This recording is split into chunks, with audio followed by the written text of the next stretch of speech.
आज मी तुम्हाला कोबीची भाजी करून दाखवणार आहे। तर हा मी एक छोट्या आकाराचा कोबी घेतलेला। कधी पण कोबी आपण हिरवागार कोबी घ्यायचा, पांढरा कोबी घ्यायचा नाही। पांढऱ्या कोबीमध्ये एकदम उग्र वास येतोय त्याचा।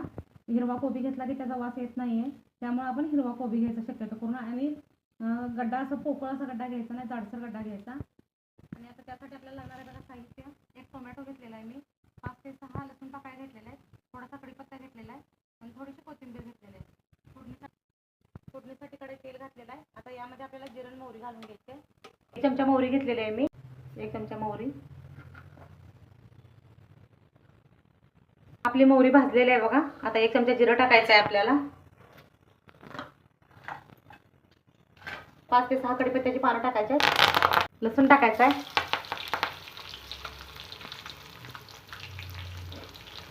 मी यामध्ये खरडा टाकणार आहे, तुम्ही हिरव्या मिरच्या कुटून टाकू शकतायसा।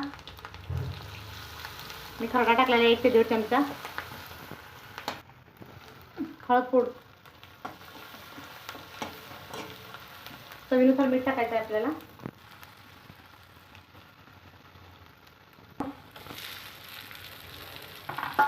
आणि हा आपला बारीक चिरलेला आपल्याला कोबी टाकायचा आहे यामध्ये। कोबी बघा एकदम किती बारीक झालेला आहे, त्यामुळे आपला वाफेवरच कोबी शिजवायचा आहे। पाणी घालायची काही सुद्धा गरज नाही, वाफेवर कोबी शिजतो एकदम। गॅस मंद आचेवर ठेवायचा आहे।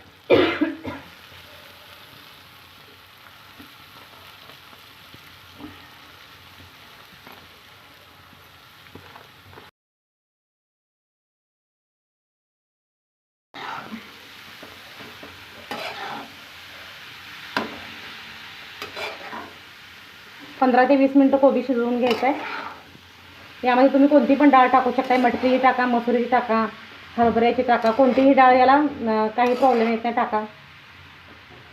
मी मुगाची डाळ घेतलेली आहे यामध्ये टाकण्यासाठी। तरी काही नाही आहे, मुगाची डाळ लगेच शिजत्या, त्यामुळे भिजवायची काही गरज नाही आहे।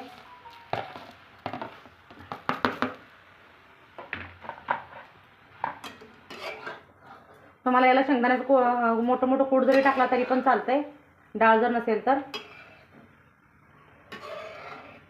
आता आपल्याला याला 15 ते 20 मिनिटं झाकून ठेवायचं आहे। मी गॅस बारीक ठेवलेला आहे। आता पाणी अजिबात वापरायचं नाही भाजीला। 10 मिनिटं झालं शिजायला टाकलेलं आहे आपण। आता बघूया आपण ओपन करून कसं शिजलाय तो।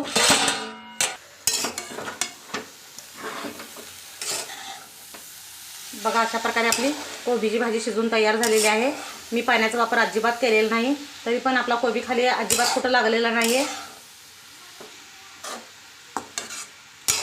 बघा। आता वरून यामध्ये आपल्याला कोथिंबीर घालायची आहे बघा। आता अशा प्रकारे मी कोथिंबीर पण घातलेली आहे। आपली आता कोबीची भाजी शिजून तयार झालेली आहे। तुम्ही नक्की ट्राय करून सांगा कोबीची भाजी कशी तयार झालेली आहे ते। आमच्या चॅनलला लाईक करा, सबस्क्राईब करा, शेअर करा। धन्यवाद।